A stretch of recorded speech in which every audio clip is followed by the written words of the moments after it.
ಕಟೀಲು ಸಮೀಪದ ಎಕ್ಕಾರು ಅರಸುಲ ಪದವು ಬಳಿ ದನವೊಂದನ್ನ ಚಿರತೆ ತಿಂದ ಘಟನೆ ನಿನ್ನೆ ಬೆಳಕಿಗೆ ಬಂದಿದೆ. ಪ್ರಿಸಿಲ್ಲಾ ಎಂಬುವರಿಗೆ ಸೇರಿದ ದನ ಶನಿವಾರ ಮೇಯಲು ಹೋಗಿದ್ದು ಬಂದಿರಲಿಲ್ಲ. ಹಾಗಾಗಿ ನಿನ್ನೆ ಎಕ್ಕಾರಿನ ಯುವಕರು ಆ ಹಾದಿಯಲ್ಲಿ ಹೋಗ್ತಾ ಇದ್ದಾಗ ಅರ್ಧಂಬರ್ಧ ತಿಂದು ಹಾಕಿದ ಸ್ಥಿತಿಯಲ್ಲಿ ದನ ಕಂಡು ಬಂದಿದೆ.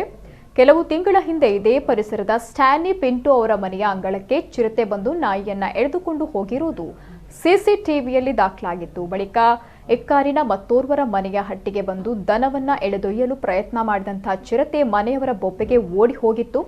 ಇನ್ನು ಅರಸಲು ಪದವಿನಲ್ಲಿ ಸಾಕಷ್ಟು ಕಲ್ಲು ಕೋರೆಗಳಿದ್ದು ಕಾರ್ಮಿಕರು ವಾಸ ಮಾಡ್ತಿದ್ದಾರೆ.